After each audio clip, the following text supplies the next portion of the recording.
I also think it takes a special kind of love in comics, not just of the medium, but of the people. We're all a weird bunch, every one of us in comics.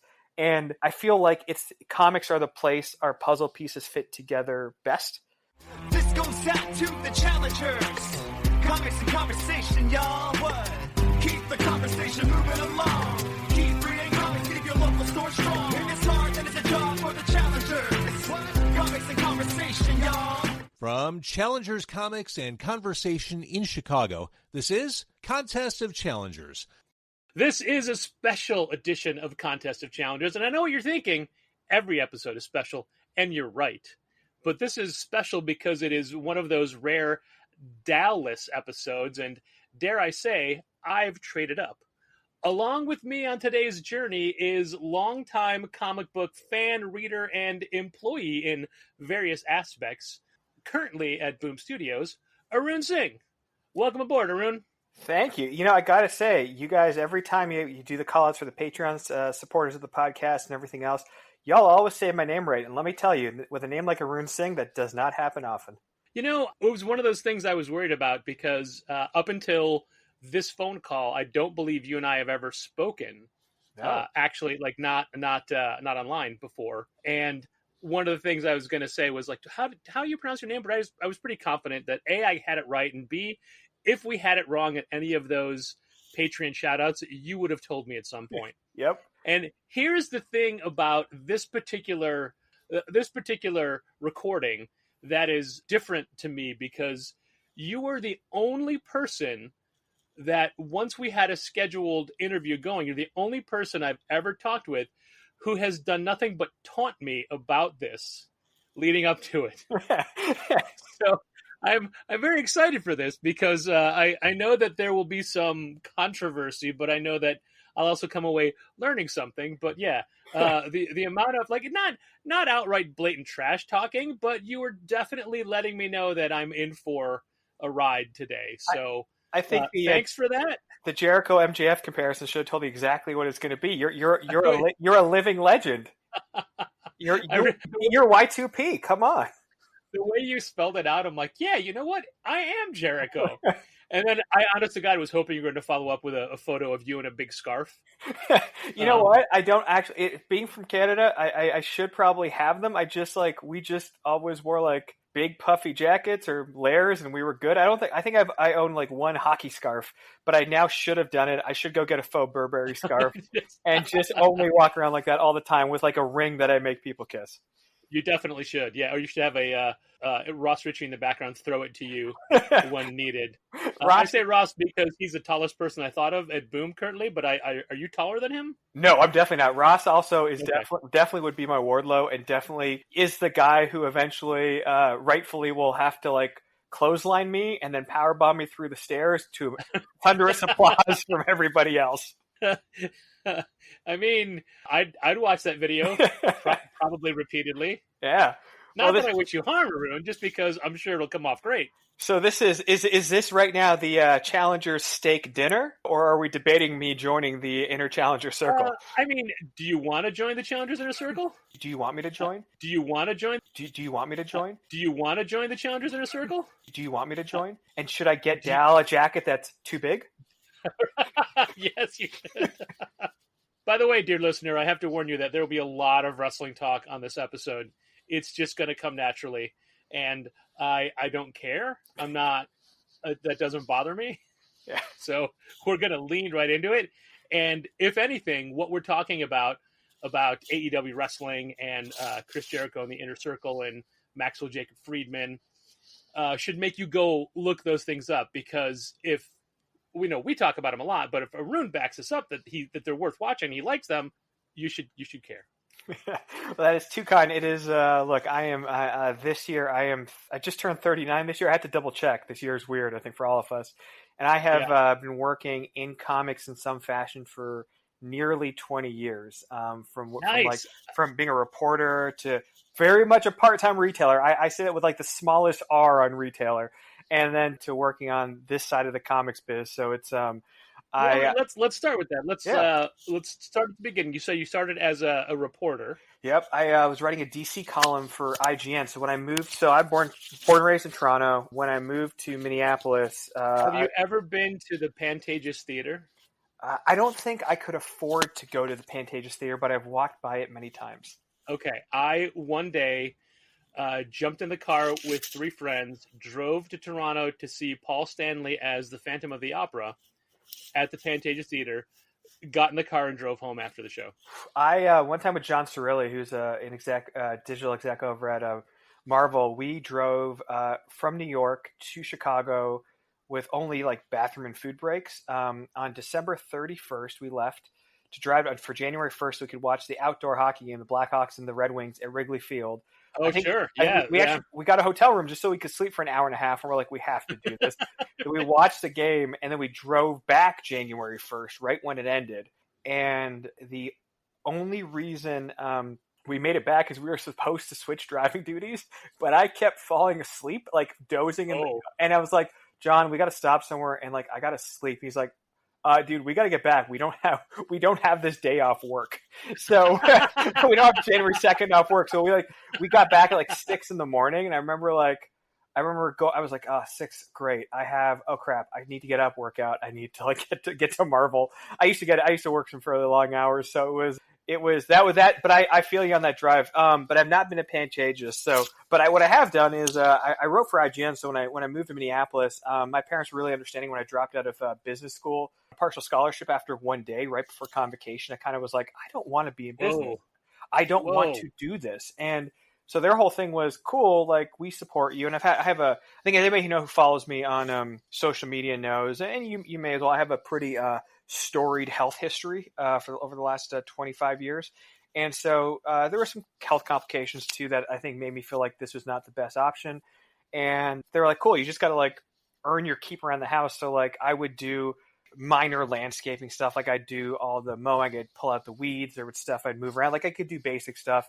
I would take my brother who was in high school, 3 years younger than me, like to and from school. I would help with grocery shopping. And then what happened is I was on the IGN message boards a lot, and I was like, they don't have a DC column. And I was like, hey, can I just write for you guys for free? Because I don't have a work visa. You can't pay me. Can I just write for you? Because I'd like to do this. And I've had success in my life with writing. And they're like, yeah, sure. So I wrote a DC column called The Column of Tomorrow. And then I realized I needed comics, but I could not legally earn money. So while I may have got a larger allowance in parentheses or in quotation marks from my parents, I was like, how do I do this? And so there was a store that used to be in Eagan, Minnesota, that's now under new management in Burnsville. I think it's the only black-owned comic shop in Minnesota. It's called Mind's Eye Comics. But when I was shopping there in Eagan, it was owned by Andrew Troth. And I remember I saw Andrew, and then he had a Babylon 5 poster up, and I'm like, okay, we're going to be friends now. And we started talking. It was like, and I knew Arthur, who was a manager, and then Mike, who was the assistant manager. And I was like, could I work here for store credit and like work with you guys on Wednesdays and maybe another day during the week, or help out whenever you need it? And then like, I can just like afford to buy comics. I don't want to sit here and like just read your comics for a job, right? Like that seems shitty. And so I'd like to provide services for goods. And we're not 100% sure this was legal, but it all worked out. And it's the comics industry. You don't even have to ask if it's legal, because you have to assume that it's not. Yeah, not getting paid in money does feel very comics industry, but it's 100%. Yeah, you get paid with exposure. And so I worked there, and for about 3 years, because I lived in Minneapolis in 2003, I worked for IGN, and then once IGN's Sci-Fi, which was the vertical shut down, I emailed Jonah Weiland over at CBR and was like, hey, I'd love to write for you. I'd love to work for you. You know, that was back in the day when CBR, Newsroom, and The Pulse, maybe The Pulse had just launched, but like we're like the competition, the big mainstream competition, right? Tom Spurgeon was doing his thing. You had other great people out there. But like those were like the 3 big news sites and comics news sites. And so I started working as a reporter there while also doing like retail, like I was working at Nordstrom in Mall of America, doing like, selling men's clothing and doing customer service. And then I was also working at this comic shop, but I just loved comics. And I never thought I would be in comics. Like, honestly, man, I used to go to the fire station all the time. And just like, before I had my green card, I was like, can I just like go through testing with you guys? And like, it's where I felt at home. And I wanted to be in public service. In 2005, I had applied to the Navy, but I was medically disqualified because of my sleep apnea and some related issues. And it broke my heart. And it's the thing I've never fully recovered from. And After that, I went back to college at age 25. I was still working for CBR, and I got my EMT certification. I thought I was going to be a paramedic firefighter, or firefighter paramedic. And I was like, that's what I thought I was going to do, and that was what I wanted to do. And what happened is, and I'll say this sounds dramatic, is I went in the summer of 2006. I went back to Toronto to see some friends. I was living in Salt Lake City at the time with my family. And I was like, I'm going to be doing pre-med because I got to get this paramedic. I got to become a paramedic, and maybe I'll become a nurse, but like at least got to become a paramedic. And I'm not going to see friends for a while. So, I had left the criminal justice classes. That's what I thought I was going to do. Like I was focused on this, and I came back, and it was the day of my second year of college. And I remember when my first year, when like we were watching videos of like cadavers get cut up, I was the guy who like ordered pizza for the class and just ate pizza because like it was like fascinating to me. It didn't gross me out. Sure. Like this is what it is. And remember this day I came back. So I came back from Toronto on, let's say, a Thursday, started school on a Friday. And I remember that Friday I was just feeling sick every time I saw bodies get cut up. And I thought it was weird. I wasn't feeling well. And I thought maybe I was just nervous, second year of college. Yeah. I get home, I'm not feeling well. Family friend is there. They urge me to go to the hospital. It turns out I have 104-degree fever, and I went into a coma for a day. And the doctors thought it was because they're like, you have symptoms of meningitis in West Nile. We don't know which one. They're like, so you might have eaten a piece of bad meat at Pearson Airport in Toronto, and they got bit by the wrong mosquito here in Utah. But because it took them, no joke, 7 tries to get the spinal tap correct. I couldn't stand without, and I know you're going through a ton of pain yourself right now, man. And I feel for you every time I hear you guys talk about it. It's like I was on painkillers just to be able to stand up, right? Because it was my back. Let me tell you, when they miss a spinal tap, it hurts like hell. It hurts more when they get it right, but it still hurts.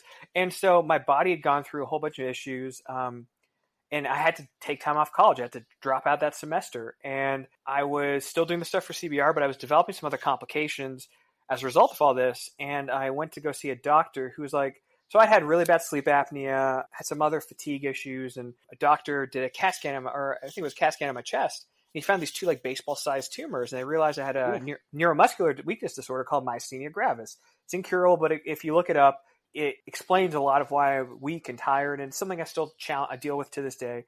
And he's like, no one's ever scanned your chest. Like, we need to remove these tumors, and that means cutting your chest open, sawing your sternum in 2. We got to schedule the surgery. So it's late 06. The surgery's going to be Jan 07. And I was like, okay, what do I do? Well, my brother's working as a financial analyst in New York. Why don't I just go live with him for a month in New York? I can keep working for CBR. Why not do this? And so I did that. You want to do something. You never know what it's going to be like in the next month. Yeah. My heart was set on this thing. Like, you have to understand, like, I had gone through, like, I thought, there's so many things I thought I was going to do in life. I thought I was going to be in the Navy. I genuinely thought, like, Patrick, I got to tell you, I could recite the NATO alphabet forwards and backwards because I did it every morning in the shower. My ringtone I woke up to on my Motorola Razr was like the Top Gun theme. And I didn't want to be a pilot. I wanted to be military security, but like, this was like, I was like, this is what I'm going to do. My family in India comes from has a strong military history. I'm like, I'm going to do this. I feel so connected to everything in life, and it broke my heart. So I was like, let me just go to New York. And the last week I was like, I never emailed anyone from Marvel or DC to see if I could just visit the office because I'm never going to get to do this. Why not? Sure. Yeah. And you're in New York. Yeah. DC was closed. Like, I'd gotten to Midtown Comics, right? This thing I'd read about when I was a kid. Yep. And I was like, so I was going through all my holy grails. I'm like, how did I not think of asking? And then Jim McCann, who I think everybody knew when he was at Marvel and was, a great dude and an Eisner Award-winning writer. And he was like, yeah, we're open. Why don't you come by and visit? And I remember visiting, and David Gabriel, who's, the SVP of sales or EVP, whatever his title is. He hates when I say it this way, but I remember meeting him. He's like, hey, he's like, hi, I'm Arune. He goes, oh, I'm David. I know who you are. Do you want a job? And I'm like, pardon me? I'm like, it was for an entry-level communications role. And I'm like, well, I'm leaving in 2 days. And I knew I had the surgery coming up. And I knew it was going to take 3 months for my sternum to heal before I could walk again or be on a plane with the pressure. But I'm like, so I met with Dave. We had a good interview. And I'm like, how do you know me? And I'm sitting here thinking, oh, man, all the work I did with CBR, it must have made an impact. Oh, yeah. And he's like, well, actually, I read an interview with you in Soap Opera Digest. This is because, if you remember, the OC had this story that was where Seth had his buddies pitch a comic to Wildstorm. And this was the 3rd season of the OC, and they needed a comic expert in Soap Opera Digest to talk about this story.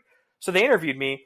David and I are both big daytime soap fans, so my job interview was mostly us talking about daytime soaps, and also was just like I remember him asking me, he's like, "So look, your previous job was you were loss prevention at Nordstrom, like a rent-a-cop.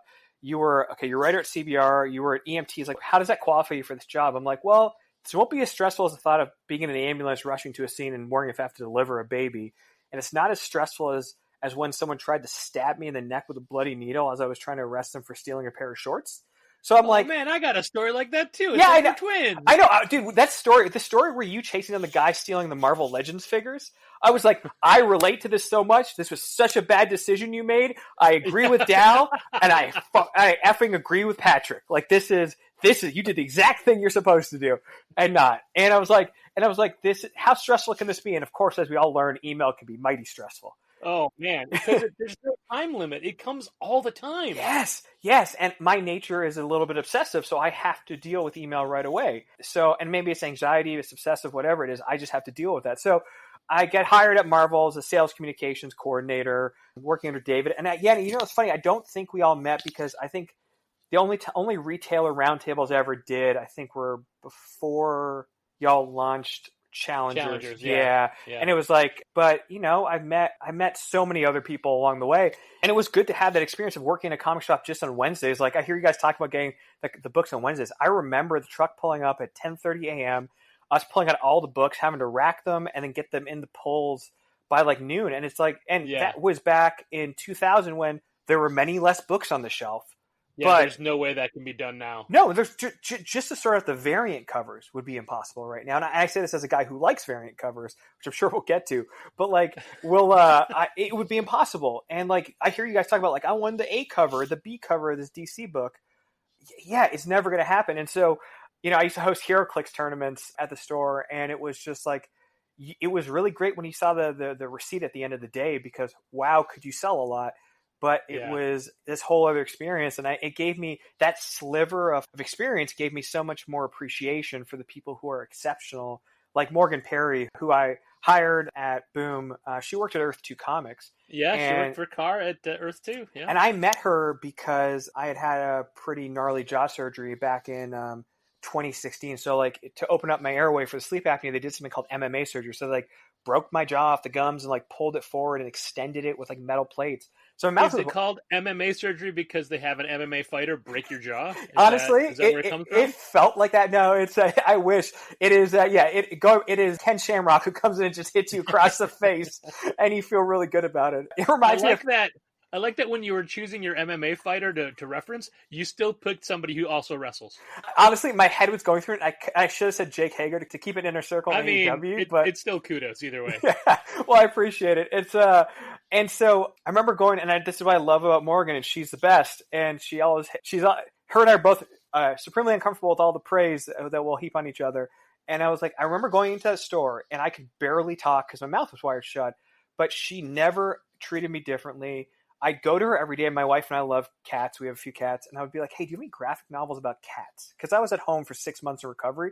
So all I would do is just like walk to the gym, walk in a trim mill, walk back home. And I'd walk by the comic store every day. And every week I'd be like, do you have any comics with cats or whatever? And she like over time, like found stuff for me, recommended great books for me, always helped me. And I remember when she came up as an option to hire and Philip Sablick over at Boom and I were interviewing her. I was like, Philip, I'm telling you right now, I do not know what her skill set is in terms of office environment, but I'll tell you her business sense and her kindness and her heart, like you want that person in your business, and she's the kind of person you like find space for in the business. And I think that's why so many comic retailers are so successful, or so many people with comic retail backgrounds. And I'm not saying this is me, but like people with like Morgan are so successful, or the stuff like you've done, man, like where you've done consulting work for Boom and everything in the past, like. If we call it that. Yeah, but you and I wasn't there for it, but like hearing you talk about it, part of the reason y'all are so successful is because when you're really good, I think about like Mark Hamill with Aftershock, right? When you have a big heart,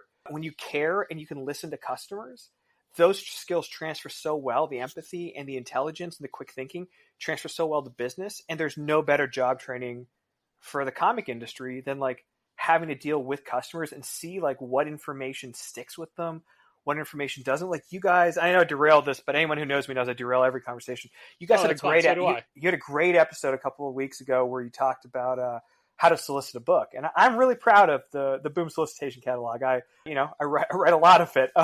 Nice. But what you said exactly about like, tell me what this plot is for, tell me who to sell it to. That's what Ross is super big on drilling into all our heads. Ross is all about that. And he's like, retailers need information to sell to their customers. The ethereal, like, what's this book about? That stuff's all cool, but that's not what you can put front facing, because it's not what retailers are, like you've said, it's not what you're going to copy and paste and put into a newsletter. You don't have time to rewrite what we write. And frankly, we don't have time to rewrite what we write. So if we just write it the way that everyone needs the first time, it can be used by everybody in publicity, in ground level sales from retailers to customers. Customers will know what we're selling. And I think that's, I forget if it was you or Dal who had suggested to Kyle Higgins about Invincible meets. Oh, that was Dal, yeah. Yeah, Mighty Morphin Power Rangers. And I'm telling you, like, that is, Kyle's a really good friend. And I also agree, Radiant Black, having read the first 2 issues, is just fantastic stuff. But that is the kind of thing you're like, Invincible meets Mighty Morphin Power Rangers. Like, I know the customer for that. I always think of Sam Humphries' Blackbird, where he was like, was it like Harry Potter meets Riverdale? I'm like, I want to read that. Like, and you're just like, I didn't know what the book was about. And I'm like, yeah, but I want to read that. And as much as there's creators who don't like to be pigeonholed like that, or like, especially in the music industry, people are like, well, we don't sound like that. Yeah, but if I like Queensryche and I like Dream Theater, and you say that this band sounds like Queensryche and Dream Theater, I want to hear it. Yeah, absolutely. You know? And I'll come to love it on its own merits if it's deserving of it. So give me that foothold, give me that ladder rung to grab, so I take that climb to get to this book. And Boom, especially, like, you guys do so many press releases for individual books and individual issues. So if we need detail, and we need more, and we need quotes from creators and publishers and everybody else, it's there to us. But my pitch to a customer is going to be 1 or 2 sentences, and that's what we want. Yeah, absolutely. And since you brought it up, I wanted just to give a shout out to the entire sales and marketing team at Boom Studios. So, Philip Sablick, Spencer Simpson, Morgan Perry, Holly Aitchison, Stephanie Hokut, Esther Kim, who also former retailer. Yeah, literally as we were talking, another press release from Esther just came in. Yeah, and she's great. She's fantastic. We got to spend some time with her on a bus at Comics Pro a few years ago when we were taking a tour to the new Diamond Warehouse in Olive Branch. And I don't know why, but somebody on the bus was talking about semaphore and flag coding. That became a running joke. So for like the rest of that weekend, and then like the year after that, that was the only thing I would reference with her. Yeah. Even though it was neither her interest nor mine, we were just like peripherally part of this conversation. But that was a different life for her. That was her Image days. Yeah, and before that, she ran Phantom Comics over in DC. Phantom Comics, yes. Yeah, and she's just like, she's a trailblazer in that, and she's fantastic. And so she's there. Amanda Lawson, Jose Mesa, Brianna Sarpi. Like, I have, an amazing team. Spencer Simpson runs sales team with Morgan and Holly. I run the marketing team, and we all report into Philip. But it's a really great group of people, and I think, because we have such diverse viewpoints, you get, I'm really proud of the stuff we put out there. We definitely send a lot of press releases. That is very much my style of things. If you were ever on a mailing list when I was at Marvel, it used to be like 5 a day. So I can only say I've calmed down. Oh, yes. Yes, I was. And, yes, I did. And in preparation for this talk, I went back, and I don't have super complete email records, but I think that like the first email I found directly from you was from 2012. Okay. But you were always mentioned in them because it was, and I forget, oh man, I just did this and I forgot, because we were getting a lot of emails from somebody else at Marvel. James Nacidis or Jim Viscardi? Jim Viscardi. Yeah. He runs comicbook.com now. He worked for me there. He was a fantastic guy. Yeah.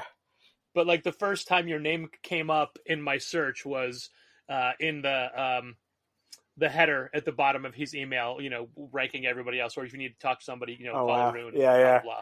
That's amazing. Yeah, it was, that was definitely a different time. But it actually takes us back really well. So like I, worked at Marvel in New York and publishing till 2013, and it was honestly amazing. I met my wife there, Michelle. She worked in the finance department. And it's truly lovely. Wait, one quick question. I apologize for breaking in. While you're talking about your wife, as if I'm like, how dare you? No. So after the surgery, it was 3 months, and then then like because David Gabriel asked you to work at the end of 2006. Yep. Then you had your surgery. Yep. So then you fully moved to New York to start Yes. after that. Yes, 2007. Okay. So March 2007, I moved to start. And honestly, I was like, if I just do this for a year, I go back, do pre-med, become a doctor. No, I'm not a doctor. Do whatever I want. Paramedic, firefighter, nurse, doctor. Yeah. Like, I'll live my dream. 1 year at Marvel. That would be amazing. Right. Sure. And I made the mistake of the day of the job interview I should mention this, going in to meet, David. I went and got an Iron Fist tattoo of this logo. And I only realized after, I'm like, God, I would have hated that thing if I didn't get the job. Like, I think I might have hated it. Yeah, that's true. That's true. But it was Immortal Iron Fist was hitting at that point such a good book. Yeah, and I was just like so into it. And I was like, for Action and Brew and I can never know if it's Aja or Aha, but like the team was doing like just amazing work, amazing book, and I was like, why not? And probably not the best way to think about tattoos. And so is it the full chest symbol, like all across your chest? No, actually, it would have got wrecked by my surgery. Thank God. It's on my inside right arm. I do have a tattoo on my left. I'm looking down right now, my left pectoral, but that didn't get cut up by the scars or the various surgery scars that I've had over the years. But I've been lucky to avoid that so far. I have about 9 tattoos, I think, and none of them have been hit by any surgery stuff yet. Who knows? Are they mostly comic related? Yeah, I mean, I'll just go through them real quick. I have on my left arm on my wrist, I have a World of Warcraft Alliance tattoo because my wife loves World of Warcraft. She's a big gamer. And my last name Singh means lion, and so the logo is a lion, so it's awesome. Nice. Inside left arm, I have Iron Fist chest logo. Back of my left arm, I have the Montreal Canadiens 1911 logo because I really like that logo. And on my shoulder, I have the Superboy Super S tattoo, so it's black and red. And then on my right arm, I have the Arashikage, Snake Eyes logo on my wrist. And then I have on my right shoulder, I have this is where it gets really funny. The tattoo that Angel had on his back in Buffy. It's a griffin from the Book of Kells. Yeah. So my first name means sun. My last name means lion, and griffins are lions of the sun. And they have very specific meaning in Indian mythology, but also in Christian. In the Book of Kells, represent 1/4 the divinity of Christ and the idea that you carry yourself like Christ. And I always liked the meaning behind it. It had an A, and I really loved Angel, and it's there. And then around my left arm, around the right arm, around the bicep, I have a tattoo that says "No one deserves to suffer" with a red cross, because I really thought I was going to be a paramedic firefighter, and that was kind of a mantra I lived by: is that I need to take care of everybody. It doesn't matter if I like them or not. And that's great. And then on my left pectoral, I have the circle of the black thorn. It's a symbol from Angel. That he gets branded into his chest in the 5th season as he's infiltrating in like this evil cabal. You might be like, as my parents said, why the hell did you get that tattooed? I thought it looked cool, and I think as my life was in a bit of chaos, I was like, I may have to do a job I don't want to do, obviously not Marvel, and like I just need to accept that I can do good in places that seem bad. And that's kind of what it meant. But like, there are other tattoos at some point that will happen. I wanted to get a sleeve. My wife is not really big on the sleeves, and so I'm like, you know what? She usually is right about these things. And well, I mean, you got a lot of piecemeal, and it doesn't hurt to think of connecting them at some point. Yeah, exactly. And that's what I thought about. And I think about someone like Randy Orton, who had like those, very much like the tribal tattoos that like every bro got in his 20s back. And then he just ended up, I wouldn't get skulls, but what he did made them look so cool. Or like, and honestly, it definitely saved what could have been just bad stuff, as opposed to Batista. I was going to say that too. I love Batista, but I don't know. I am happy he's happy, and that's what I'll say. I'm happy he's happy. So I'm going to switch back to work. So I'm at Marvel, move up, and eventually I'm like leading publicity for stuff in the company other than the movies. That was always its own thing. And oh yeah, of course. But so they would let lowly comic people touch that stuff at all. But I did work in animation. I worked in some other gaming stuff. Like, I got to tell you, Marvel afforded a ton of opportunities. They were really great about that. So I then moved, because I meet Michelle there. I had never been in a relationship longer than a month, and we've been together since 2009. Wow. It is. Congratulations. It's just new. Thank you. She's the best. She's the best. And we actually got her engagement photos at Midtown Comics in Times Square. Awesome. I remember We've been lucky enough to have some engagement photos taken at Challengers. And several weddings hosted. Wow. Are you ordained? I am. Yes. I've been ordained since everyone says, "Oh, from the internet." No, I've been ordained pre-internet. I answered an ad in the back of Rolling Stone magazine back in the 80s. That's amazing. No, that's really cool. Like when we did it with Jerry at Midtown, it was the first time I think anyone had ever asked Jerry about that. And like to give you a sense of how my relationship works, part of my wedding gift to Michelle was buying her every Silver Age X-Men comic she ever wanted. So like we have a giant size X-Men 94, and Jerry was kind enough to be like, "Look, man, I know this is a wedding gift. You're not trying to like flip these, and I never would. These are for us." And I'm like, right. I have a giant size X-Men sitting here that I adore and will never like leave us. And it's and it was just like as kids, like she grew up in the Philippines, so she was 10 and moved to New York. Me as a kid in Toronto, like neither of us ever thought like we would ever own stuff like giant size X-Men. And so it was just one of those things that said, hey, this is like a celebration of what we've accomplished together, that we're in a place in our lives where we can own this. And we're giant geeks. I did make the mistake though. We both made the mistake in all our engagement photos. And when we're reading comics, we inherently chose DC comics. Like I was reading Mark Waid's Flash, he was reading Fables. And I remember our wedding invitations. Dustin Wynn did Art of Superman with Lois. That was our save the date. And like, everything I proposed to Michelle with I made her this photo album, and like at the end of it I proposed, but the last page was this piece of art of me as Superboy proposing to her as Wonder Girl that Francis Manapul drew. So like everything about our wedding was very DC themed. So DC. Yeah, I remember Dan Buckley, President of Marvel, patted me on the back at the wedding. He's like, "I'm so happy for you." He's like, "You couldn't have fit a bit of Marvel in here though?" Like our cake toppers were like Batman and Catwoman. Like it was ridiculous. But so in 2013, when the Marvel Television division launched, I was honored that Jeff Loeb and Dan Buckley asked me to move to LA to head up the PR side of that. So I got to launch Agents of S.H.I.E.L.D., Agent Carter, Marvel's Daredevil. I was there for the beginning of Marvel's Jessica Jones. I still say the full names from having worked there. I mean, that's fine. Fine. And then I worked on a whole bunch of animation stuff from the PR side point of view. And it was a blast. I had a great time. And in 2015, an opportunity came up with Sci-Fi to go out I'm still in LA to be their VP of publicity on the West Coast, and it was a ton of fun. They had great shows coming up like Killjoys, and 12 Monkeys was running, and is such an underrated, wonderful show. I got to work on shows like Face Off, and it was a whole new set of challenges. Unfortunately, my health, because of all the sleep apnea over the years, and that was in a rough place. I had a dozen eye surgeries over like a span of like 4 years. I had cornea transplants, surgeries, undoing surgeries. It was bad. It was to the point where I was wearing sunglasses indoors a lot of the time. I had to park very specifically because I couldn't drive in the dark. I couldn't be parked too much in the dark.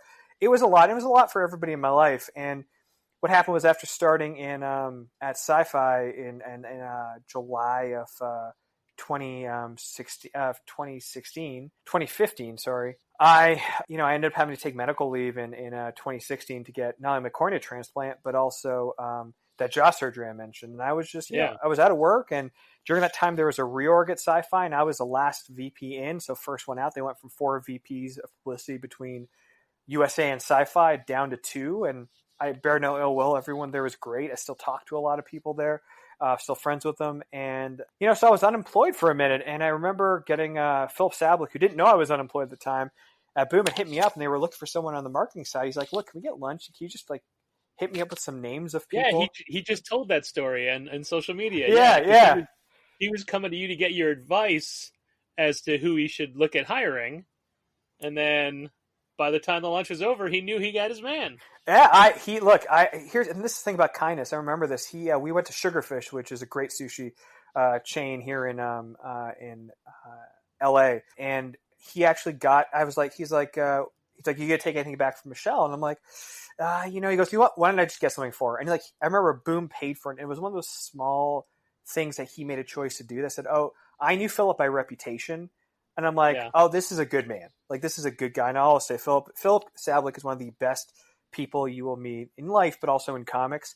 And I'd only met him once in the past at the Top Cow booth when Ron Mars who's a friend, was giving me a bunch of Witchblade trades collections for Michelle because she loved his Witchblade. It was a really good run. Ron was signing them, and he just gave me this stack of trades. And I remember Philip looks over, eyes are huge, like, Ron, who are you just giving stuff to? And we just met for a minute. And I had met Ross once during a conversation with Howard Chaykin, where he introduced me to like Ross for a minute. And like, it's one of those things where you're like, I should add this guy on Facebook. We kind of knew each other all on Facebook, and that way you know people on Facebook. Yeah. And so they hired me on as a consultant for a month at first to see if I fit the group culture and what I could really give them.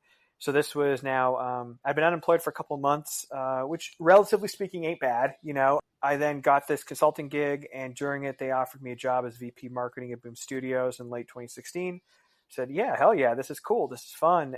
You know, so that's where I've been for the last 4 and a bit years. It means I oversee everything from what you think of as marketing, like advertising, live events, like convention stuff, to like social media, to publicity. And I have a great team. I have a fantastic team there. And I think also, as people know, December 15th is my last day at Boom. And I'm really thankful for the last 4 and a bit years I've had here at the company.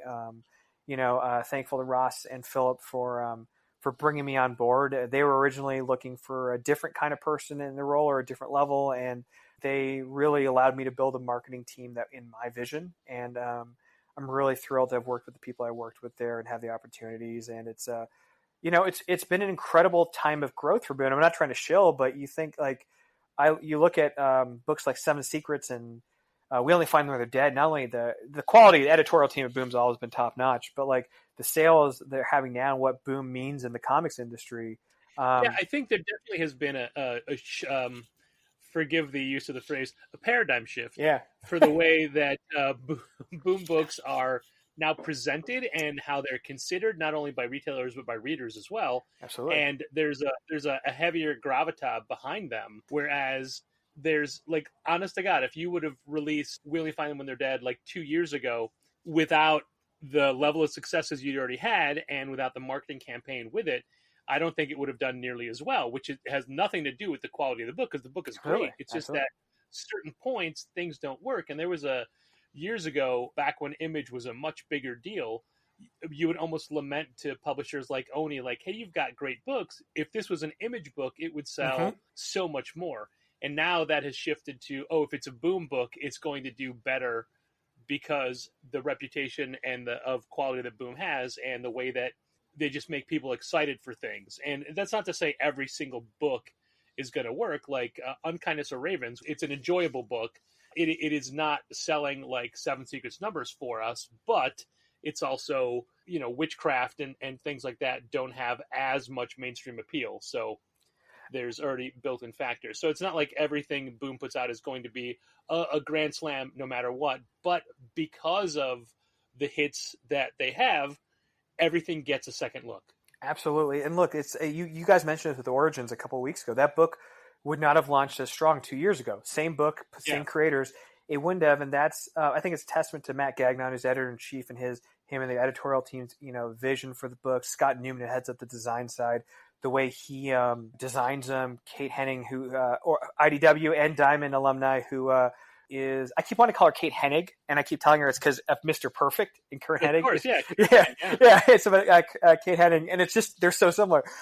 She's amazing. And don't call her Kate Axel. Kate Axel. We'll just go from there.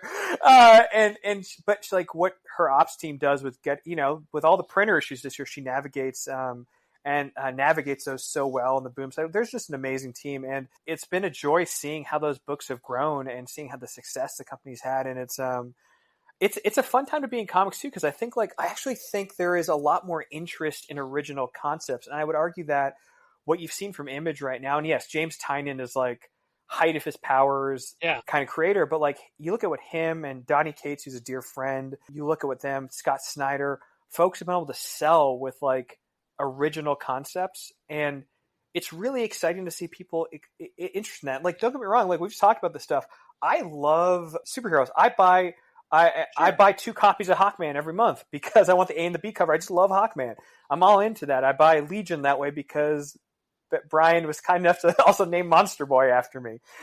And I did not know that. Yeah, his name is Arune Singh, and he's from the planet Toretto, which is a nod to my love of the Fast and Furious movies. But Brian, Monster Boy's alias, real name was a thank you from Brian for all the years we worked together, and it was the kindest, sweetest thing because he knows I'm a diehard Legion guy, and there is no such thing as bad Legion to me. I'll read it all and enjoy it all in some way. And but there is better Legion. Yes, there definitely is. Look, we both work retail. I worked in a video store. I know what it is. You never don't like anything. You're just like, you might like this more. That's all. And it's I also worked in 2 different video stores in my life, high school and college. Oh yeah, it was that. I'm telling you, there was just the lessons you learn there, the way you learn to phrase things, and like not and sometimes they're half truths, but like to not lie and to not crap on things are really useful. So like that's I buy Legion, I buy Hawkman, but I love when people are discovering new things because it's also where you find a lot of those new voices who can then come in and like have fun with all that IP you love. Eventually, yeah, absolutely. That's what they want to do. Sure. Absolutely. Or it could be like someone like Remender who goes the opposite way. Or I mean, he had Fear Agent and everything he did awesome indie wise, who then, he comes and does the superhero stuff. And now Rick is doing Scumbag and, he's finishing up Lone. He's doing all the stuff he wants to do. And like, I love that people have a choice, right? And that means consumers have a choice. And that's what's going to, I think, make this industry so successful. I was looking at, or continue to make so successful. I was looking at like the sales for, Demon Slayer, that manga that were posted online today, it sold 72 million copies worldwide this year. And and you think about, and I know you talk about a lot more, speaking of Morgan, Shino Jujutsu Kaisen, like she's big into, she's on always the cutting edge of like what manga's hot, and she'll chase it down. But there is such an audience for such a variety of comics. And I remember working at Mind's Eye Comics, back in Minnesota when Tokyo Pop first hit. You had the Tokyo Pop, standees, and like, we couldn't keep GTO in stock. We couldn't keep Initial D in stock. We couldn't keep, if it had Tokyo Pop on it, it was selling to people who never came into comic shops. And I think that consistent variety is what brings people. And think about how many people who love Hawkeye, the Fraction series, but who may not read a regular Marvel, who might not otherwise have read a Marvel comic, or love Tom King and Gabriel Walta's Vision, right? Like, you need those books as entry points. As your gateways, yeah. Yeah, and then you're like, cool, this is a flavor of superheroes I love. I always think back to like the 80s DC, and I was young then, I didn't read it all, but I want to go back. I love that you had like 5 years later Legion next to Dark Knight, next to Watchmen, next to like Post-Crisis Superman, which was a blast, next to Vigilante, next to Mad Dog, next to The Question, which is one of the most transcendent comics I think I've ever read in my life. And about it. Yeah, and then the Grell like Green Arrow, which Green admittedly, Arrow. Not my thing, but like it all got to exist, right? It all got to exist there. I think back to like the late 90s DC, which everyone may not look upon most fondly, but we got like Kronos and Chase, and we had like, Kyle Rayner doing his thing. We had Connor Hawk, Green Arrow, and like you had a bunch of like things were like No Man's Land over in Batman. Things were getting broken and changed. Looking at Dal, because he's 10 years younger than I am, Kyle Rayner was his Green Lantern. Yeah. Connor Hawk is his Green Arrow. Yep. Wally West is his Flash.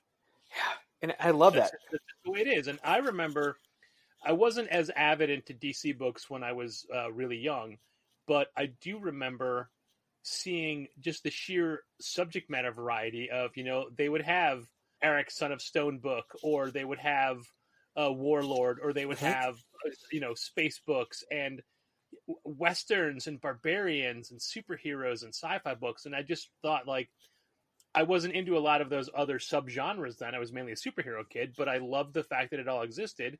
And I lament that when they try those things now, it just doesn't find an audience. Like the New 52 was a great example of them trying to say, hey, let's do some horror books. Let's do some sci-fi books. Let's do some Western books. And none of it worked. And I'm sad for the readers of today. And admittedly, I didn't read a lot of it, but I still wanted it to exist. I bought every first issue of New 52, and I remember famously we had a Marvel retreat that September, and we were at the ABC building. I remember coming on my backpack, and every issue of New 52, every number one, bagged and boarded, and I took it and put it on the table. And Brian Bendis and Fraction to no end appropriately just razz me. They're like, Arune, read your damn comics. What are you doing? I showed them with my 9/8 Scott Snyder Batman #1, but no, they're both just two of the best people I've met in comics, and they gave me such a hard time over it. And it was that New 52 is something I love the energy of everything just starting new. I love the variety, and I think that's what keeps growing comics, and it's what I love about. It's part of the reason I'm a fan of the podcast, right? Like it's because you and Dal, like you like good comics, you love the art form, and I think that is. Most of us probably start as superhero fans, or let's say manga fans, and to understand the variety of things and to understand that, like, what Reina does is comics. I hear sometimes people be like, well, that's not comics. So, no, that's the comics that millions of people are reading. Yeah, like, respect that. Like, Amulet, people start wherever they start, but I think whatever niche you want to call comics, American comics, superhero comics, floppies, whatever, indie comics, everything offers something different. And I remember I'd fallen out of comics in my teens, and I was in that place where I was reading Wizard, the magazine, Wizard, the Guide to Comics. Yeah. And as sometimes, because it was cheaper to keep me up with comics, I got burned by comics. And I got to tell you, like, as someone who is a collector and I think a light speculator, but definitely I CGC books, I got burned in the 90s so much by all that stuff of like, big things are happening, get your foil covered. And you're like, well, nothing happened in the comic. It's also, quote unquote, word nothing. I felt like I got conned. And I'm not saying that was Wizard's fault. I think there was a whole industry that believed what it was selling. And I think I may have got suckered in by marketing at times. So I have to own it as a 15-year-old kid. I'm not bitter. But I was playing a lot of like Marvel and DC Overpower. Like I was really big into card games and Magic and Spellfire. I got back into comics. I went to my comic shop. So shout out to Andre and John at Heroes World in Unionville or Markham, I guess, in the GTA, the Greater Toronto area. It's my favorite comic store in the world. They're the best. I ordered stuff from them during this pandemic from Canada and paid way too much in shipping. But they're like, you got to support your retailers, right? And they were like, they're awesome. And Canada had it even harder than the U.S. with getting comics. But I remember I went in and this was like, you have to forgive my timing on this because like the dates will be a little bit off. But it was like late 99, early 2000.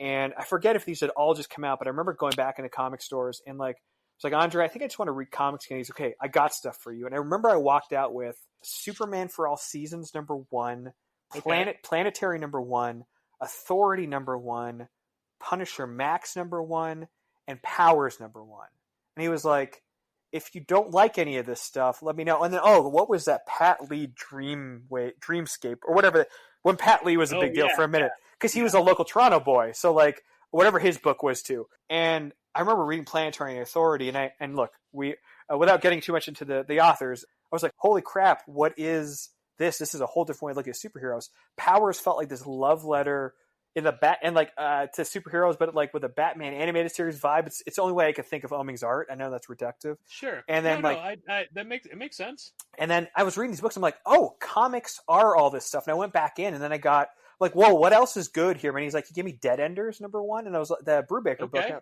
I was like, oh, this is cool. I like Ed Brubaker, and that got me to read other Brew stuff down the road.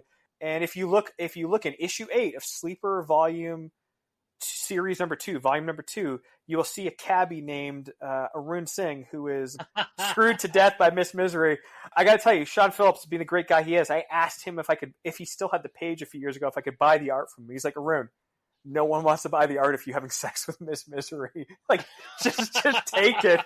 And he gave it to me. It was a very nice gesture from him, a very nice gesture from Ed putting me in the comic. I could never frame it or put it up because who's going to walk in my house and understand what this is? And I don't think my wife wants to look at it either. Like, she loves that I'm in comics. She loves this stuff. She's like, yeah, I don't think we need it up on the wall, but I treasure it anyway. And going back to Heroes World, that's what got me back into comics, and it changed my point of view forever. And then again to like the early Oni stuff, right? So like, or not early, I say early aughts Oni stuff. So like, Whiteout, Queen and Country, Barry Ween, Blue Monday, Hopeless Savages, which remains one of the most underrated comics of the last 20 years, as far as I'm concerned. It's so much fun, and there's still people who are like, when are they going to come back? Yeah. Maybe one day. I'm one of those people, you'll email Jennifer and be like, hey, when is it coming back? Because that's the privilege of working in comics. You can email these people and bother them sometimes directly. Don't do that, people. And I mean, everybody we talk about are like, we're like, oh, this is a great person. Jen is just so great. She's such a good person. Jen Van Meter is legitimately, I believe, one of the most talented people in comics in decades, and I think she has and will continue to have an incredible amount of success. I think if Hopeless Savages came out now, it would be treated like the incredible book that it is. And I think it's still held in high regard. I'm just saying there is no ceiling on how in high regard you should hold Hopeless Savages. If you ever talk to Shannon Waters, co-creator of Lumberjanes, writer of Lumberjanes, co-writer of Lumberjanes, and senior editor at Boom, like her and I can wax on philosophically about that, how much that early aughts Oni stuff like just shaped, along with like manga like Oh My Goddess and then like Ranman, like how all that mentality shaped how we see comics now. I had a giant Oh My Goddess lithograph that I couldn't put up anywhere, so it was just sitting between my mattress and my box spring for years because I had no room at the time. Yeah, and it eventually ruined it from being. I mean, it got pretty beat up down there. I know, and look, it's even when like as I've been writing comics, I wrote a couple of comics for a couple of WWE short stories for Boom. Over the last couple of years, they're both collected in WWE Then Now Forever Volume 4. Excellent. One's a Jinder Mahal story, one is an IRS story about Money Incorporated. But they're like all the stories I wanted to tell are very much you'll be able to see a straight line from early aughts Oni to what I like to do, which is I like just stories about characters and people, and like it's the punchy as some might say, like that's not the most interesting part to me. It's what comes before and after. And it's also, as a daytime soap fan, the most interesting thing is not the revelation when it happens. It's everybody trying to keep it a secret and it leaking out before the revelation. And then after it, all the like aftermath, and that's the stuff as a reader and as a writer I find interesting. So that was incredibly formative. So this was I know we've been all over the place between you and me. I don't think anybody expects us to be succinct, but that's how I got into comics. That's been my journey in comics, and it's I'll tell you, I having worked in TV and come back to comics. I love video games. I love television. I really, really like film, but people joke you don't get into comics for money. But I also think it takes a special kind of love in comics, not just of the medium, but of the people. Like we're all a weird bunch, every one of us in comics. And I feel like comics are the place our puzzle pieces fit together best. Like it's there are other ways to fit us in other areas of life. We'd be successful, but there's just something right about how it fits. And it's just like a not a perfect storm, but everything comes together, and it's the number of people that we meet in our industry who have similar interests as we do is such it's bigger than people realize. And I think that's just because we are allowing ourselves to be true to who we really are as people and like what we like. And when I was a kid, you had growing up, there was a formal dining room formal living and dining room that kids weren't allowed in, that we ate dinner in the kitchen. That was for company, that was for guests, and the house was decorated very adult. Now I am 52 years old and I have wrestling comic and Doctor Who stuff all over my house, and I'm not at all embarrassed by it because it is a genuine reflection of the things that I want to look at all the time. I've got a Bernie Wrightson Frankenstein print hanging over my TV, and that will be over my TV wherever I live and has for years. Right now I'm looking at a giant 3.5 foot square Jack Kirby Captain America painting replica that a friend did for me. Actually, he did it and I acquired it. It's a giant, and I love it. It's so great. And and it's next to a cardboard stand-up of the TARDIS. And also next to that is a cardboard stand-up of Greg Davis, the Taskmaster. And it's because I love these things. Yeah. And the geek culture people, it's not geek culture. It is now just culture. And it's the difference is we're not sheltered or shuttering it or hiding it. We're not, again, we're being true to ourselves. And this is just like, so we get to meet, like I get to talk to someone like you who is so passionate and so open about what he likes. And that's what everybody should be. But for years, people just thought they couldn't. And I mean, the history of the name Challengers Comics and Conversations, because so many people that we know and I jump around a lot when I talk, as you can tell. This last week, we had one of our older club members, and I mean in age, not in years shopping with us, had said, you and Dow are like the only friends I have who are comic fans. And we're like, yeah, that's how it was for a lot of comic fans for so long. That's why we put "and conversation" in our name. So that it's okay. You can talk about the things that you like around us because we'll probably like them too. Unless we don't, then we'll mock you endlessly.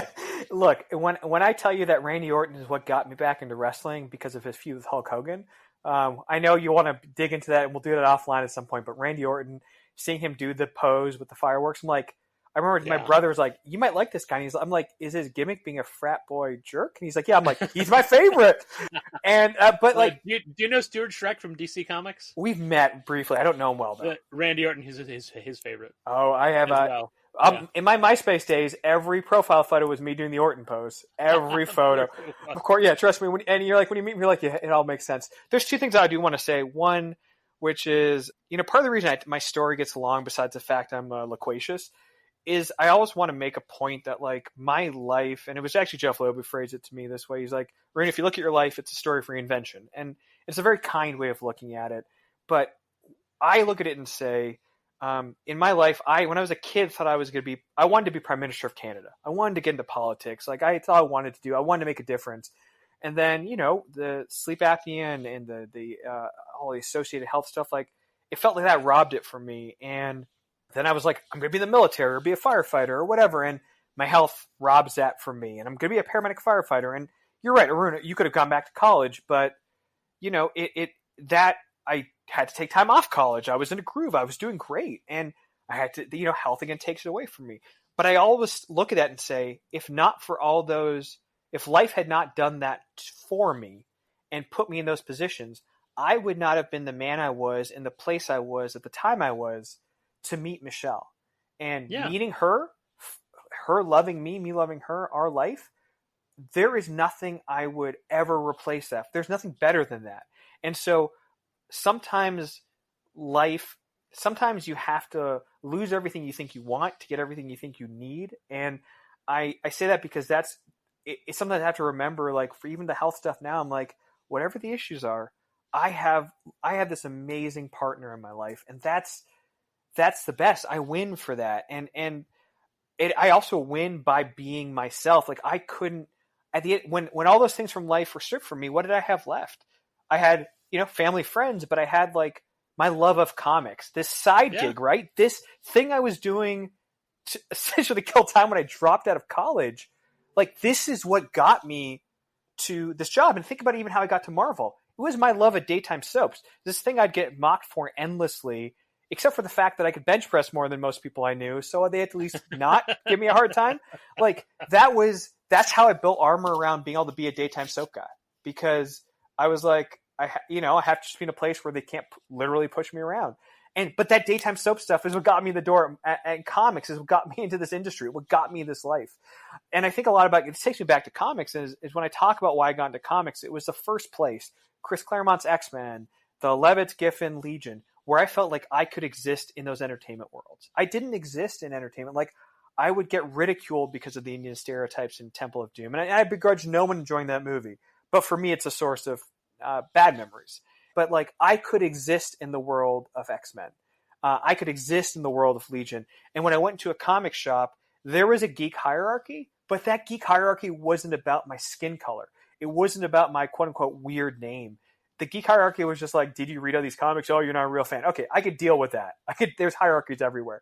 And I remember when I was having a really tough time when I was 16, and I remember parents having a tough time because I was in a bad place from the lack of sleep.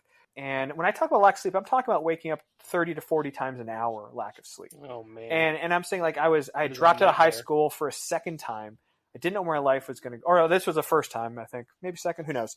And I remember going to Heroes World, and Andre, who's one of the co-owners of it, back when it used to be All-Star Cards and Comics, but it was All-Star Cards and Comics. And when he worked there, I remember they allowed me, like, I went to the store, I'm like, Andre, I was knocked on the door, I'm like, I went in, I was like, do you mind if I just hang out here for a couple hours? I'll buy some cards. And he could tell I was in a bad place. And he was like, dude, just whatever. And I remember going back to Carmen, I'm like, parents were like, Andre said I could just hang out here a few hours. Why don't you do your thing? And I remember all Andre and I did was, like, I read comics. He recommended me stuff to read.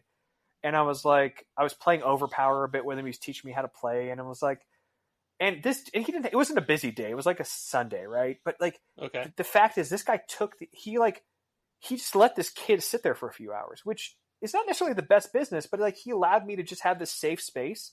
I could come to just be, like, a comic fan. And I remember a couple years later, I was selling some comics to the owner of All Star, and that somehow the terms changed over the day. He was like, here, I'll do you this equal trade. And I got there the next day. He's like, no, actually, you need to give me this in a couple of dollars. And I remember Andre raised his voice. He's like, no, dude, that's not what you just said to him yesterday. And I remember, like, it was always really cool to know there was this guy out there running these comic shops. So that's how I think about comic shop owners. People who would look out for you and created, like, safe spaces for you to just be yourself. And I always remember that about Andre, and then John, who's now his co-owner with Heroes World. Comic shops, to me, have always been safe spaces. You talk about, like, Challengers Comics Conversation. To me, the best comic shops have always felt like community. They're not just me going there to pick up new issues and, like, spec on a book. They're places where I go to talk to people, to discover new things, where I have, like, relationships with people. Even if it's just simple as someone like Morgan, who I just met at Earth 2, being like, hey, did you read this comic? It's good. And I'm like, you know what? Let me just check that book out. $4, why not? She recommended it. And having these relationships, and I just think there's something incredibly special about the comic shop and comic industries. And that's why comic shops have survived when I think video stores haven't. I think it's why there's no way, with all my respect to Comixology, because I'm a big digital comics person, there's no way for comics to be replaced by digital, because so much of it's about the in-person interaction and the tactile sensation of books. But I think it's about the emotional connection, because it's the connection and the interaction as well. And I completely agree with that. And we're not, we don't go around telling stories of all the things that we do, because that's a little self-serving, and we're not big fans of that. But regarding what you just said, there is a barbershop that's right next door to us, and we share a back hallway. Mm-hmm. And one of the barbers, who just left to go somewhere else, had a young son, and he was always just sitting in the back hallway on the floor playing his whatever his portable gaming device was. And one day I went over, I'm like, hey man, what's your name? And I honestly don't remember what his name is, because I'm old and forgetful. Yeah. And he said, I go, do you want to come and hang out in the store? Like, ask your mom if it's okay. Good. You're on the cement floor in a dark back hallway. You don't have to do anything. You don't have to buy anything, but we've got chairs. You can just sit and play your game in the store, if that's okay, if that's what you want to do. And he got so excited to do it. And it was like, he was welcome every time. And then, like, the mom was a little bit leery. I'm like, I assure you, we have no ulterior motives. Yeah. I just don't want your kid having to sit on the floor the whole time while you're at work for 6 hours or whatever. At first he kept to himself, but then he became very, look at what I'm playing. Look, watch me play this level. I'm like, all right, I'm not going to do that. Yeah. I'm not going to watch you play your game. I'm quite busy. But just, it was the whole, like, you don't have to buy any comics. In fact, I would be like, here, read this comic. I don't want to see you just playing games. I'm not your dad, but I don't like that. Read this comic. That's and I can tell that's what kind of story you are. That's why I love, like, that story you had with the Batman. Remember you had the story a few months ago, maybe longer. I'm so that story. Yeah. Oh. Yeah. You in the back room and doing the Batman voice. I'm just like, I love that stuff, man. That's comic shops. And I love you, Batman. Yeah. You're my best friend, Batman. No, look, man, I think that's why you and I, like you said, we've never talked before, and we sound like people who have talked before, but we love comics. It really does feel like it. But let me give you this observation about your life from what we've talked about now. And obviously you're somebody who has specific ideas of what you want to do and what it takes for you to do those things. And sometimes you're thrown a curveball and you can't do them. But also, I think that a really good example of, not an example, but a good, I can't think of the word, something that shows who you really are is the number of times people have come to you and said, will you do this thing for us, without you even asking them? And right now, you are moving on from Boom Studios, and I don't think it was you saying, well, I'm bored here, what can I do? But I think an opportunity presented itself, and so you're moving to that new opportunity. And I think that if you look back, you've gotten to do that a couple of times because people automatically find the value in you as a human being and as a communication specialist and all the things that you do. And they're like, we want to work with this guy. And I think that that's just like almost anybody listening to this right now can hear that in your story and the way you present it and the way, like, you have every right to be angry at the world forever for the ordeals that you've been through. And even before you were saying about my physical health this year and the things I've been through, you're like, I know you're going through. I'm like, no, man, my stuff is nothing compared to what you've been through. We're not even in the same book, much less the same page. You've had it so much worse, but you're automatically telling me like, hey, I understand what you've been through. and I sympathize with it without belittling anything I'm through. And I think that people see that about you and just want to be around you. So I understand, and I know that this is making you uncomfortable, and I'm sorry, but I see it. I know why you have those opportunities, and I know you'll have so many more wherever, like, and you said meeting Michelle was such an important thing for your life, and it is, but she just helps you let you be you. Like, meeting her was just the start of the rest of your life. And why does it feel like I'm like talking like either A, you just died, or B, I'm never gonna talk to you again. Like, so go forth, have a wonderful life, be good. All right, so you get the point. There it's fair. It's incredibly kind of you, and I genuinely appreciate it. Comics is afforded me the opportunity to make the mistakes and learn in the way I did. It afforded me the opportunity to succeed in the way I did. Comics is where I've learned to be me, right? And I've been incredibly blessed in life, and I think, I believe we all carry burdens that would crush anybody else, and I believe in life that we are, I'm not overly religious, so I guess I'm very spiritual. I believe I'm Hindu and I'm Sikh, but I'm not practicing, and I believe in certain tenets and aspects of both faiths. But it's like I do believe in life that we are given unique burdens, and look, some of them are awful. I'm not going to try to sugarcoat some of the stuff that happens to people in life, but I do think there are times we're given specific challenges that we don't understand them at the moment, but they allow us or force us into a path that's better, and it's sometimes the only way for us to improve. Like, I guess I have always looked at my life and said, I know what kind of person I was as a teenager, and I don't know that I always look back at that very positively. I think I had a specific chip in my shoulder, and ego, and I think a sense of entitlement that I needed to get knocked down, and I needed to redefine myself, because I know how I define myself, and even in my 20s, I needed to meet Michelle, who would not allow me to make excuses, and who forced me to accept things in a good way. Like, I had to learn to love myself, but I also had to learn to kick my own butt a bit. And I think you're lucky when you surround.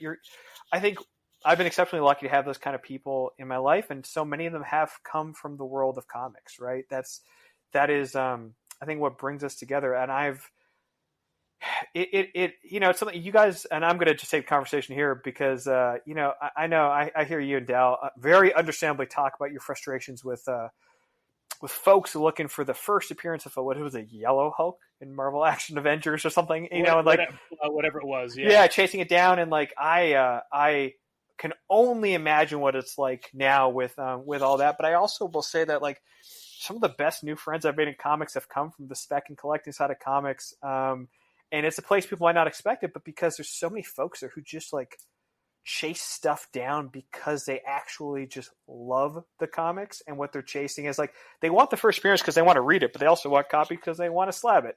And I don't think we need to get into a robust here's why speculators are good or bad. Well, I am all for I understand that, and I honestly approve of that. We hate.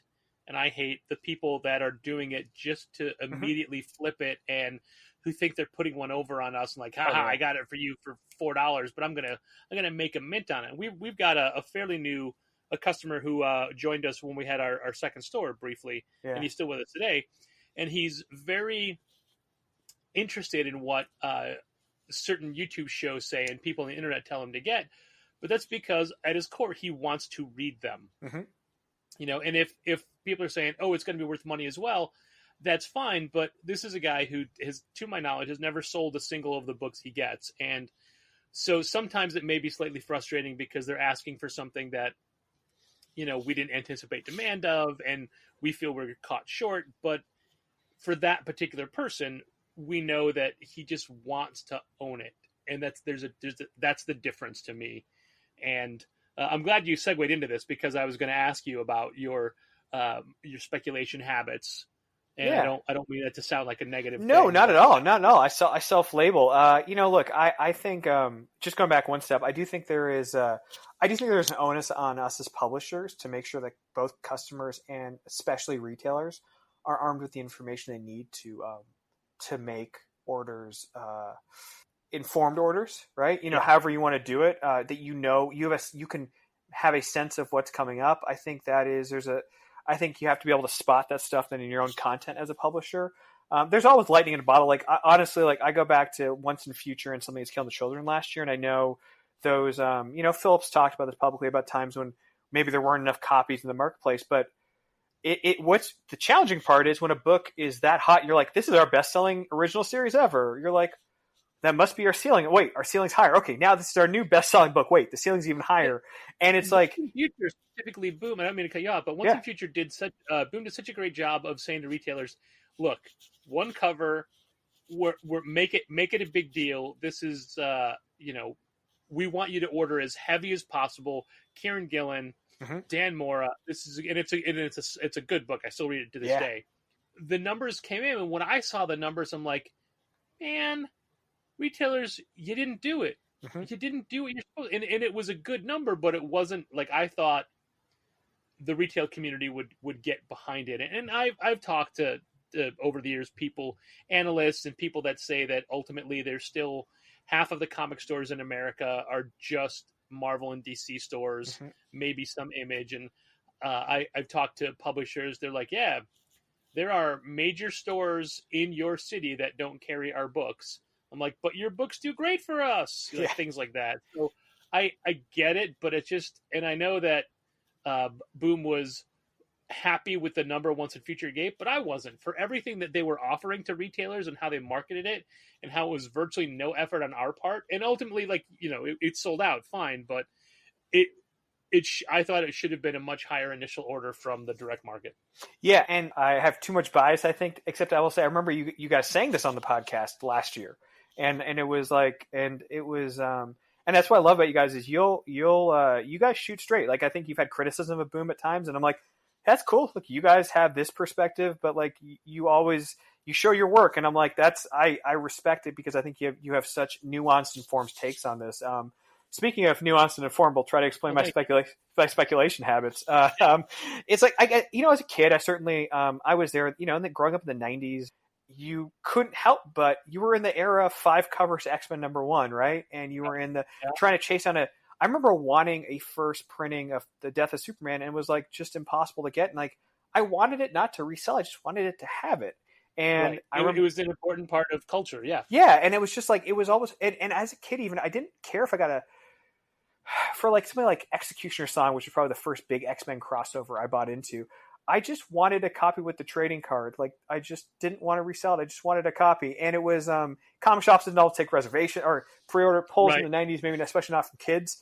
And it was a different way of buying comics. And it was so when I got out of it and I got back in, I first started in the early aughts just chasing down the comics I loved, like Claremont X-Men, Levitt's Giffen Legion. Like at one point, until some water damage a year ago, I owned every Legion comic in some form through current times. Wow. Some of them are archived, the archive editions, but if it was Levitt's onwards, it was all single issues. Every single issue, every cover destroyed by a flood in my parents' basement. Oh, so sorry. Yeah, I appreciate it. Honestly, I got to own them, and like, so in a large part of me, I got to own it. That's awesome. But I have over the years, like, I have fun with the like. Playing the stock market part of comics, which is I love discovering new books. And sometimes I'm like, this book sounds really cool. Like, here's a book, Excellence from Image. I enjoy reading that book, but I was like, this book feels like a thing that got optioned one day. As the guy who sold his Walking Dead #1 for cover price to someone because they just wanted it back in the day, first printing. It's like, God, I wish I'd held on to that. It might be worth something now. And there's something toxic about that mindset too, because you're like, you got to make sure you value comics for comics. But like, I remember I bought Excellence #1 and I bought a second copy. In my case, I pre-ordered it, right? And like, I would pre-order from my retailer. So like Earth 2 knew that I wanted. They could order ahead. I didn't mess up their day of ordering by coming in trying to buy like a baker's dozen of Excellence #1 because I wanted to spec on it. And I do think I found over time, like I would buy, like my wife enjoys Catwoman, so I bought all the B covers just because I found over the years those B covers on Catwoman and Batgirl and Supergirl and I say Catwoman. Look, we can talk about the psychology of it, but like they tend to pop a bit, and you get the right one, and it can kind of make it all work for you. And but I'm definitely not the guy who's like, oh, Kanto is hot, I must buy 5 copies of it because it's hot now, and then flip it the same day for $20 on eBay. Like, that's where I get weird. Like, this is where I diverge from a lot of my spec and collector friends, which is like, I want to buy. Actually, no, I should say a lot of them are this way. I want to buy the comic, I want to enjoy it, but I'm not buying it to flip. Like, the same way I like collecting. There are some shoes I collect. Like, I have a pair of Air Max Zeros that I just think are a work of art, and I'll probably wear them one day. But they're just sitting there. I'm like, these are beautiful. I have a pair of ones that have. I have a pair of not Air Jordans, just like Nike Airs that have like on the sole they have like Bo Jackson in a Montreal Canadiens jersey, and I love the Habs. So like, I just want them for that. And I also just like buying Jordans, Air Jordan 1s, but I don't like, it drives me nuts when the bots buy them. They're like retail $190, which is expensive for shoes already, and they're already going for like $400 the first day. I'm like, well, it's no fun anymore. So I do believe there should be like an equitable marketplace where everyone has an equal chance to get the comics, to pre-order them, to discover them on day of. I think retailers need to be armed with that information. But I do like going into a store and like discovering like, oh yeah, man, I just found this new #1. This has a look of something cool. In the 6 months, it's worth something. Worth something. Like, it's tripled in cover value. It was always worth something, but tripled in cover value. And I'm like, you know what? I could just sell this book and see what it's worth. But maybe I'll just get it slabbed and like hold on to it for a bit. And if it turns into something great, if not, it's just cool to own this comic. Like, I bought Naomi because I was really excited about everything Brian was and his co were doing and with Jamal Campbell artwork is amazing. Yeah, and Walker's also a great co-writer, and like, but I had the comics. I got them slabbed because they were like hot, and I was like, you know what? I enjoyed reading them. I bought the digital copies. I'll just hold on to these. And it's kind of fun to have it. It's kind of like going through my trading card collection as a kid. They're just comics. I think the problem to me is, and this was what happened in the 90s, when publishers start making sure what's inside the comic is based around speculators. That's the problem. Like, when the comics lack substance, if there's artificial sellouts, if there's artificial print runs, that's just junk. And I'll tell you right now, Something That's Killing the Children is the ultimate proof of how you do a book that's not only awesome, but becomes hot with speculators and collectors because of the quality of the book. They then decide they want every cover because they're just such fans of the book. And Boom has done nothing to artificially limit how many people can get copies of that book, right? Like, I think the 6th printing of issue #1 came out this year in January, and our first printing was last year in August or something, or July, or September. Yeah, and it's like, we kept doing printings because people kept wanting them, and then we just had one for local comic shop day again, right? Yep. So I think, but a fancy foil one. Yeah, and you can upcharge a little bit for that because it's foil. You got to make the cost work, and yep. I think that's like playing completely fair. I think but it's fun to just have some of these books slabbed or have my collection be like, oh, I got this book and it's hot, and you feel like you're playing the stock market. And I bought a bunch of X-Men #4s, the first appearance of Omega Red, because I was like, oh, you know what? These 90s characters are all going to become hot. And yes, they all went up. And on some level, I don't know if that's just a bunch of people like me who made it happen because we all started buying it. But like, I would tell Ross, Richie, because we would talk a lot about collecting comics, and I'm like, dude, just buy up any 90s character who like I have a passion about. I guarantee they're going to be hot. And while U.S. Agent is not a 90s character, he became big in the 90s.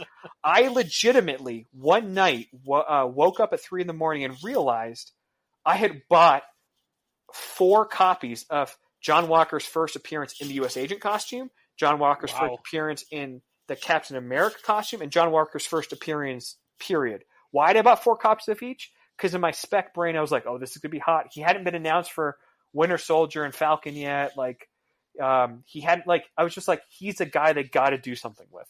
And I love U.S. Agent. And I still have those copies. And I'm like, you know what? That was just fun to do. I should get them slabbed at some point.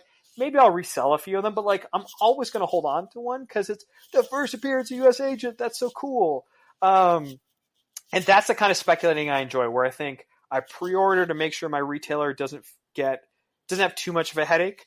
I as a publisher, I want to make sure everyone has the information so they can spec as they need to, right? Like, it shouldn't be a surprise the first appearance of the new Green Ranger is Mighty Morphin Power Rangers #55. Like, we should tell you that many times Right. ahead. Yeah. And you do. Yeah, we do. And like, that's the way it should work. And then if it gets hot, great. If it doesn't, fine.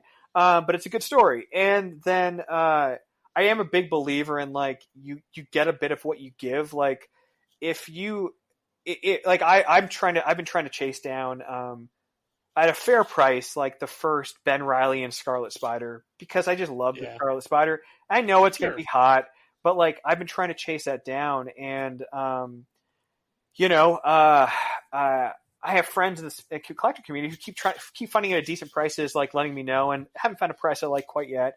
But I think that's what's fun about that community. They help you out. Like back when I was at Marvel, man, the amount of first appearances of Miles Morales signed by Stan Lee or Brian Bendis that we got signed and we ended up just I gave for free to like sick kids or special visitors who came by. Like, I'm not sitting here being like, I should have held on to that. No, that would have been like scummy, like crappy. Like those went to deserving, loving homes. And I'm glad to have done that, but I'm also really glad I have like a 9/6 signed by Stan Lee copy it's 9/8 of Ultimate Spider-Man number 1. I'm glad I have that. Like that makes me happy, and I'm not. Maybe one day it'll sell it, but I don't think I will. I won't sell it does bring me pleasure to know these books are worth more, and I can't explain that. But it makes me happy to be like, I have this giant size X-Men number 1, and this thing, even as a 6.0, is worth an incredible amount of money and keeps going up every day.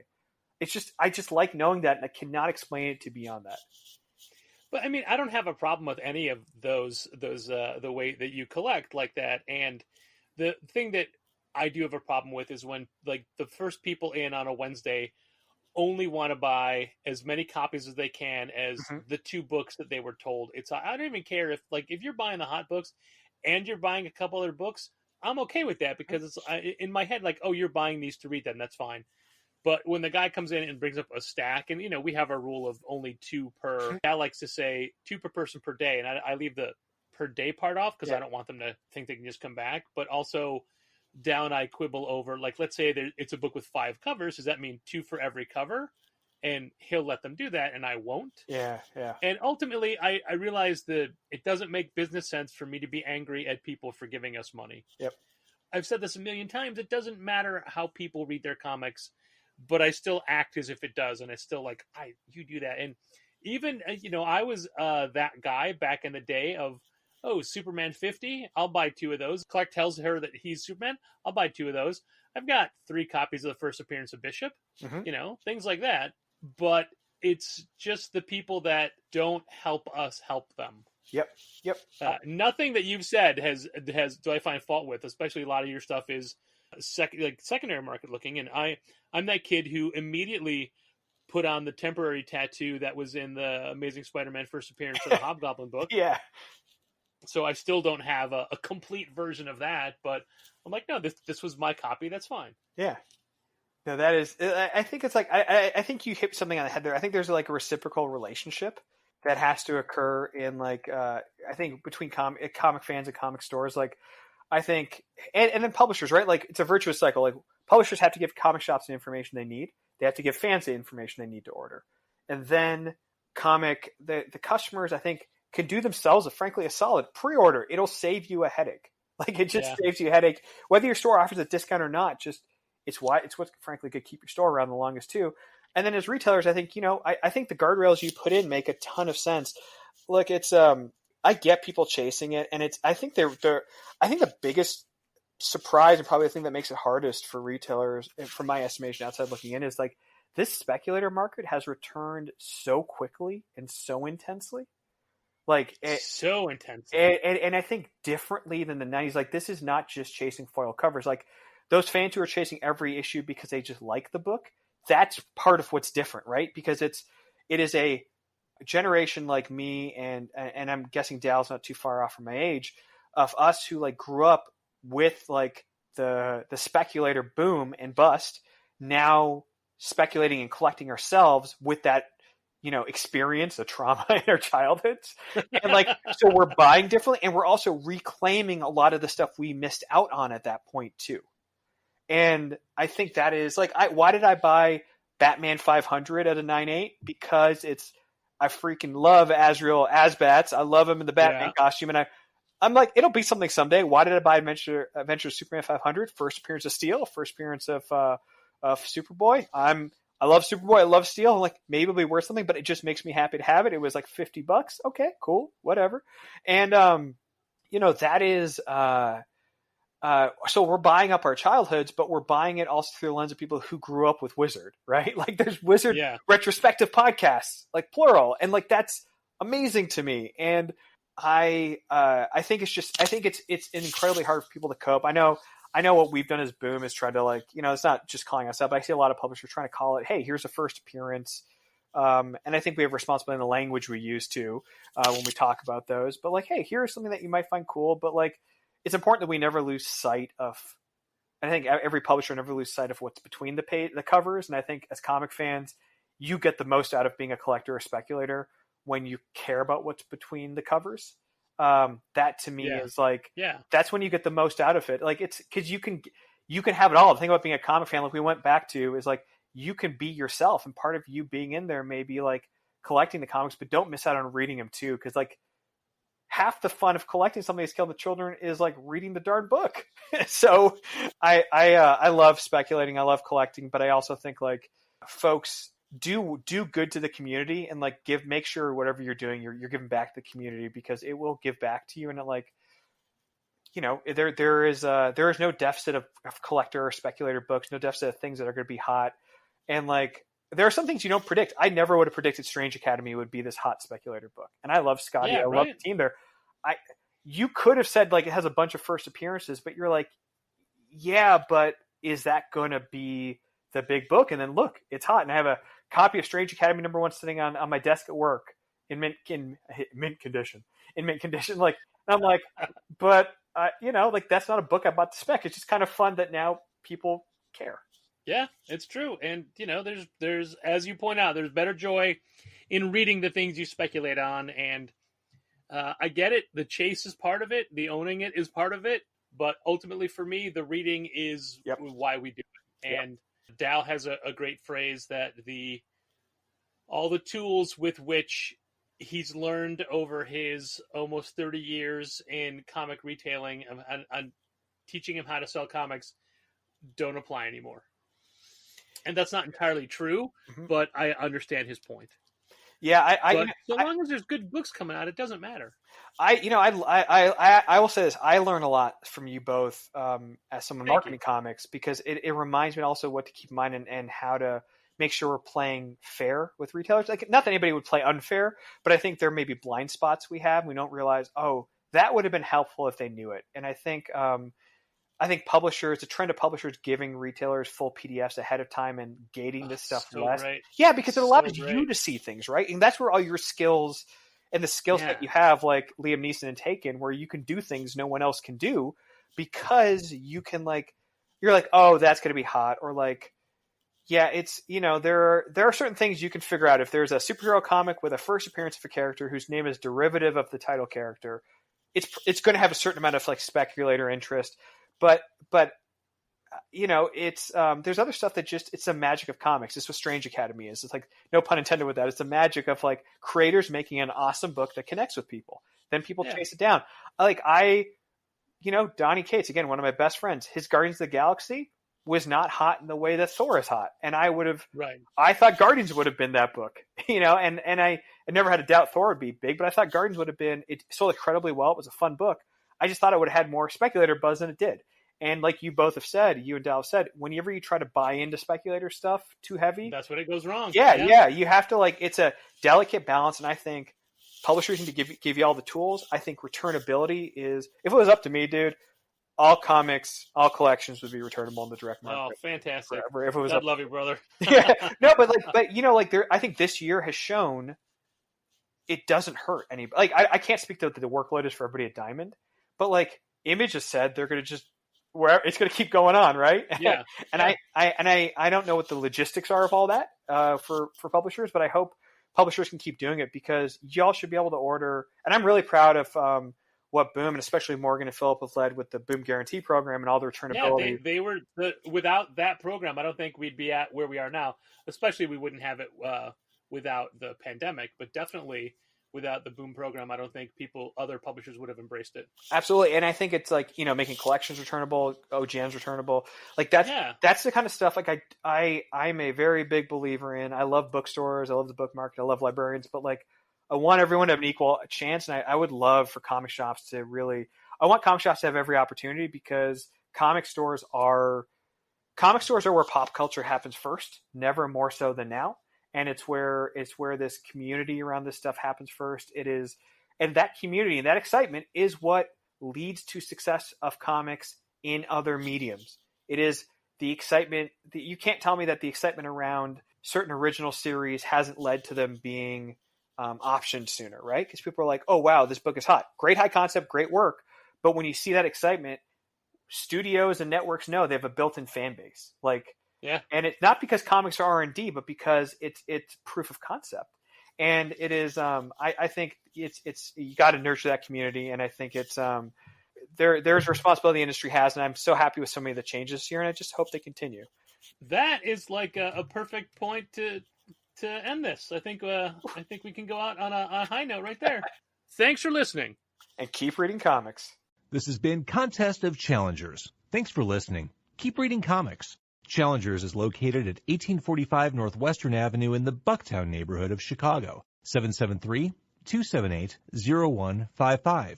Keep up to date with new releases and events at challengerscomics.com. Like Challengers Comics on Facebook, follow @Challengers on Twitter, and help fund this podcast at patreon.com/challengers.